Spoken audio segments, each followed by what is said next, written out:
had a talk before, and I was waking your world up with the prophecy of black men being from America Maury. and being a black American, not an African American.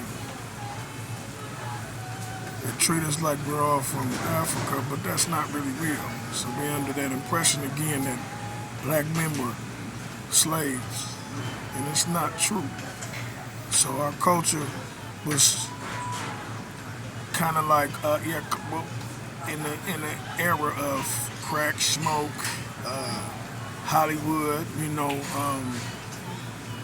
rap or Black Panthers, and none of that's really true like rap. So we had a lot of heroes and stuff that came from what we do. Malcolm X came from it. Martin Luther King came from it. Tupac came from it. That was another prophet. If you don't want to recognize him, I don't know where people live at. But again, he was. I found him to be one. But they were under an era where, again, they come from the ghetto. It's a different thinking. I don't want you to believe that every black man is like that.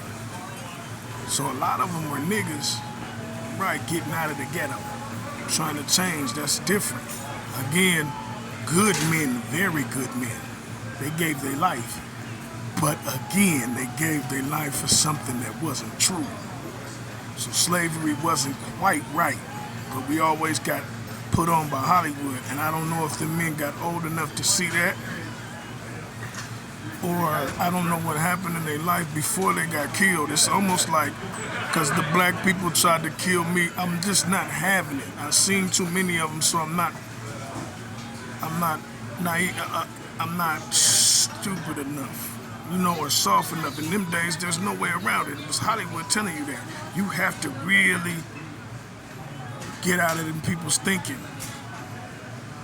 In that book, Jesus was explaining that anything in this world is an abomination to him. It's their self-esteem, your self-esteem, the things you esteem is an abomination. So when I kept hearing Christ saying that, I started living that, and it started taking me towards Christ. That's what kept me alive. This time, it's Christ. And I think each one of them prophets were searching for that. I don't know if they found Christ. But the dreams and things kept me focused on Christ. Some of them had Muslim ties. I think Tupac and his family got a lot of people that went Muslim. And again, I don't know why. In America, I'm not sure why we still doing Muslims when you can see how phony them people are. I guess the Christians too, but if you see me up here speaking again about Christianity, or you see me, I'm trying to tell you the truth. I think that's the only one I found to be true. I tried to study with Muslims. No, I didn't like it. It was too fake. I mean, African Americans, whatever you want to call them, they get fake. But again, we keep saying like they're slaves, and that's not really true. That's not what they come from. That was a big lie put on by Hollywood. And we bit, and everybody wants us to be, and we know now because we barely talk about it. In school, they still try to teach it, which they need to stop. We need to get rid of a lot of this system. It doesn't work. But again, my tribe, like I said, I say it over and over again, that didn't quite make it or make my cut. They're not my tribe because they come from crack smoking, child molestation, and that's the way they do things. So molesting a child is wrong from the beginning. Smoking crack is wrong from the beginning. My culture's all on crack now. I told you all the rap stars are all smoking crack now. Them rap girls smoking crack, them songwriters and shit, they're all smoking crack. Mr. Shakur, I think when he got shot, he passed away, but I think that was their thing before they died. And they died, right? Hollywood hides it for them. You know what I mean? They could be the worst people or do the worst thing. Good people, but do the worst things in the Hollywood. If it's a bad thing, they'll hide it from me because that's how you sell your soul and make a career. But you also know that that's how you sell your soul in the world, and that's not good either. That's a bad thing as well. Selling your soul is a bad thing. It's a devil thing. It's a crack thing. It's a bunk thing. It's a gangster thing. It's bullshit. But that's kind of how they do things. So again, that's not every man in the world. A lot of them, like I said, come from the ghetto. That's a nigga. And then black men. There's black men in the world. It's a rare and hard to find, but there still is. So when you're striving for something, you might want to strive for Christ. I found that to be true. The rest of this is false and fake. Again, a lot of these good men that you keep seeing and you want them to be somebody come from child molestation and crack. So you can't hear or listen to none of the stuff that they say because they drug addicts. Their family's drug addicts. Molesting the kid automatically, you have to hide what you do every single day. A pathological liar. This is not good. You know, man, Hollywood will give you a job for being these people. And they need to, Hollywood, we need to get rid of them. I mean, you're paying for the nasty ass people. I've seen some of these women, again, I talked about Keisha Cole. She's from where I'm from. She's from Oakland, California. I'm from Hayward, California. It's 10 minutes down the road. And these women have got their careers by robbing good men. You know what I'm saying? Her whole career came from that prophet that they killed out in Las Vegas. They shot up Tupac. She must have knew him. And then, but she lived off of him. But again, they come from crack smoking, child molestation. So nobody's telling you that that's what happened.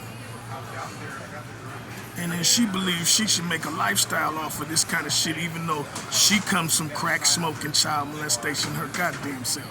So she gets to make a lifestyle off of your life.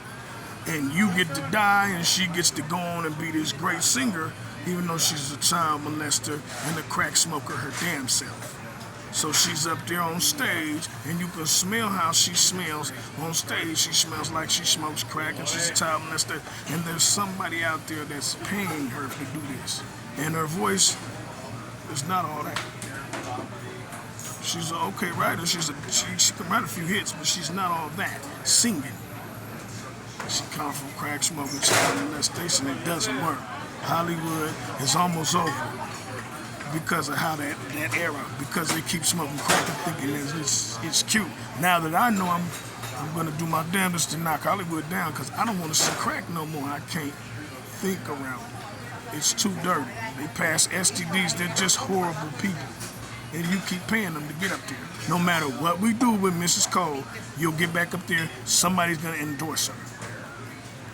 And think of some genius stuff to give her and make sure that she makes it. And she gets back on stage. Somebody's going to give her a show. Somebody's going to give her a tour, some here, or somebody's going to endorse her for next. I bet you the next line is going to, it's going to be something hygiene. And that's going to be mine. She's been living off of my whole line and career and everything. Not career, but my life for 10 years. And she sounds like me, but she hides it. That's me keeping her alive. There ain't no reason to go to Hollywood with it. I'm right here. So I'm not going to allow that. I'm going to tear her career out. I don't want to see her up there. She molests kids. I don't want to see her go back to Hollywood. That's over for Keisha, and you're wrong if you do it. Then we're pursuing charges. Do not get back on that stage. It's not right for us to let you get back on stage. But somebody will sponsor her because you feel like it's okay because we're all doing it. Not all of us do that. Again, that's not my tribe. They're niggas now, not black women. She's not a woman. She's a poor mom and she does evil things to her kids. She's turned her son into a homosexual. She went after mine to make him a homosexual. She's not a very good woman to begin with. She's a nigga. She's from Oakland, California. Again, you're not supposed to marry no woman that comes from Oakland, California. She doesn't have any demeanor, thank you, or soul. She sold it. You'll see when you deal with her. She smells like she sold it. And her integrity is gone. That's what you putting on stage, singing for kids and all that. Man, I want out of her. She was a thief the day I met her. Or the day I seen her, not met her, seen her. However we got it. But I'll be back on. Man, give me a little while, man, and I just wanted to wake you up to what's going on, because like I said, a lot of them are prophets. If you read in the Bible, they tried, but it says that they were swallowed up. And I think that lifestyle that they were in is the same thing. They were swallowed up by that harlot. that child molester, that crack, that lie, that Hollywood. Money is not real, but y'all keep making it real. That's that whore, that Harley, and y'all keep following that. I think that's what swallowed these people's lives. And I'm not gonna lie about it because it's not gonna swallow mine. I'm a good prophet, I know, because nobody wants to talk about it. I'm doing good. Oh, it's not the word. Yes. Yes, shell shock. Or, you know, man, I'm gonna hit them hard with this truth. They won't talk about me. Nobody in Hollywood's like, hey, we got this guy up in California, man. He doesn't go away. I don't have nobody out there doing that. I must be good. I'm better than they're telling me. And I'm not leaving and I'm not changing. So I'll be around. Watch out for these false prophets. Keisha Cole does not need to return back to Hollywood. Her career needs to be set down, and I'll make sure